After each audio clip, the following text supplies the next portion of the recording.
Rick and Morty Season 9 Episode 4 introduces celebrity guest stars in animated shows are basically a coin flip.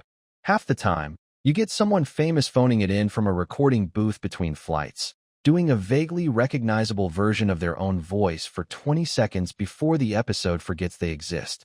The other half, you get this. You get Owen Wilson playing a human password manager named Reese in the middle of a hog worker uprising, and somehow, it works better than anything you had any right to expect.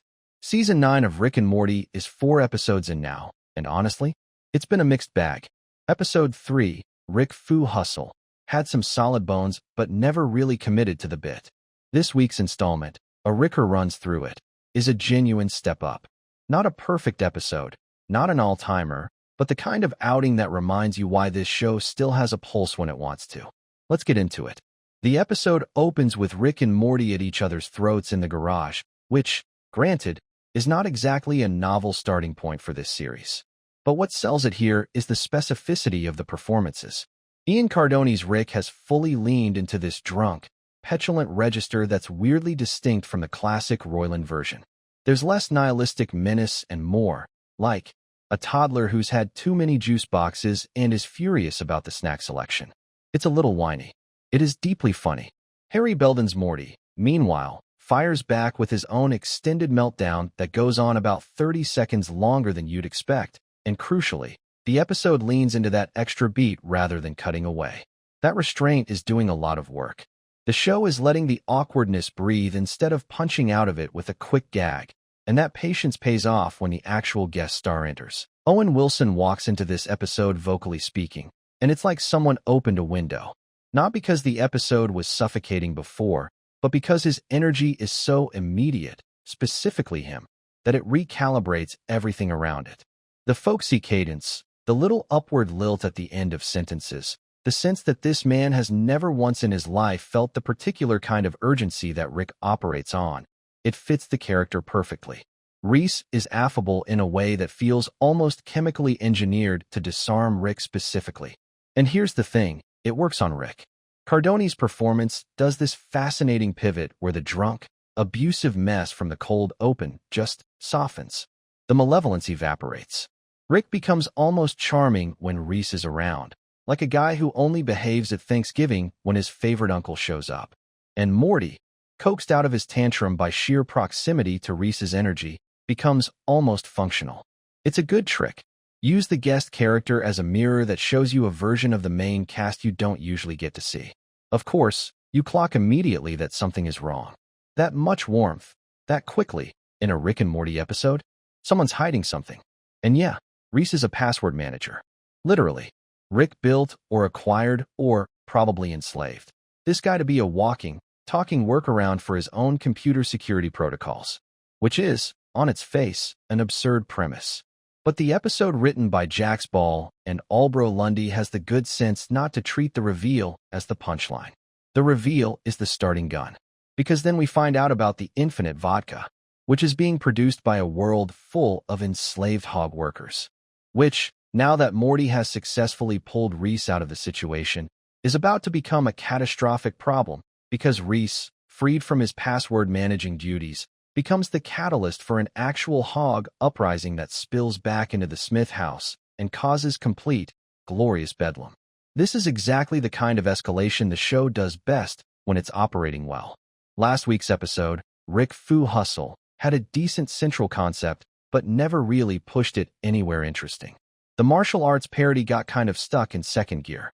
Here, every 5 minutes, the situation has transformed into something weirder and more chaotic than it was before, and yet there's still a logic to it. Each escalation connects to the last one.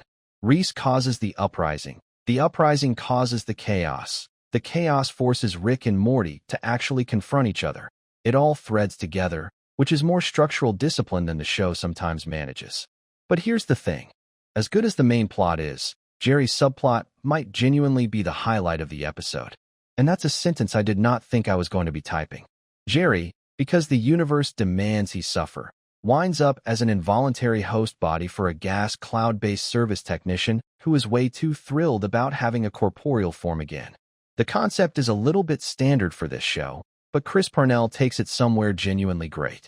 His performance doing the excited gas cloud inhabiting a meat suit register is this loopy, over-caffeinated energy that just bounces off every scene he's in. There's this bit where the possessed Jerry is out on the town, absolutely reveling in the experience of having legs and a stomach and functioning taste buds, and Purnell plays it with a kind of manic joy that makes it feel fresh even though, objectively, someone else is driving Jerry, is not a new concept for this series. The running theme of the episode is vocal performances, and Purnell earns his spot in that conversation. The cloud voice he's doing this weird, airy, slightly too loud thing is its own joke independent of anything the character is actually saying. Good physical, vocal, comedy. Summer and Beth are basically non-existent this episode. Spencer Grammer and Sarah Chalke are two of the stronger performers in the cast, and the show has been consistently underusing them this season in ways that are starting to feel like a pattern rather than a coincidence. A Ricker runs through it doesn't fix that, and it's a genuine drag on the episode's overall quality. There's a version of this show that uses its full ensemble the way the guest star plot uses Owen Wilson strategically, with purpose, giving everyone something specific to do. Season 9 hasn't found that version yet. The resolution of the Hog uprising is also a little rushed. The chaos builds beautifully, then gets wrapped up in a way that's functional but not particularly satisfying. It feels like they ran out of time and decided to just end the situation rather than find a more elegant way out.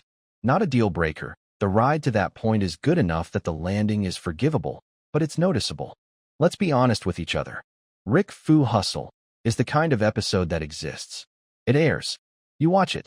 You close the tab. Nothing about it is bad enough to be interesting, and nothing about it is good enough to stick.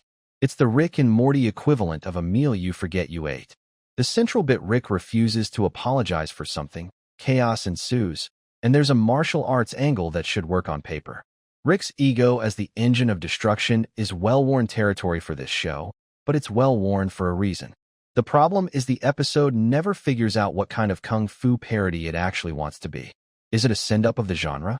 A sincere action romp wearing a comedy costume? A character study in Rick's pathological refusal to feel bad about anything? It keeps gesturing at all three without committing to any of them, and the result is something that feels perpetually one scene away from clicking into place. The kung fu throwdown in the third act is genuinely fun for what it's worth. When the episode stops trying to be clever about the genre and just does the thing, it earns its runtime. So where does A Ricker Runs Through It land in the Season 9 ranking? Above average. Meaningfully so. It's not quite at the level of Rick's Days, 7 Nights, which is still the clear high-water mark for the season so far. But it's doing something genuinely interesting by building an episode around vocal performance as a central comedic tool rather than an afterthought. Owen Wilson as Reese is the kind of inspired casting that only works when someone bothers to write a character worth casting, and Ball and Lundy did that. Chris Purnell reminded you that Jerry can actually be funny when the script cares. Ian Cardone is finding his footing in ways that are becoming more evident episode by episode. If this is the trajectory Season 9 is on, trading Rick Fu Hustle mediocrity for Ricker Runs Through It momentum, then we're probably in good shape. Anyway, Hog Uprising, Infinite Vodka, Owen Wilson, what more do you need? Drop a comment with your take, subscribe if you haven't, and I'll see you next week.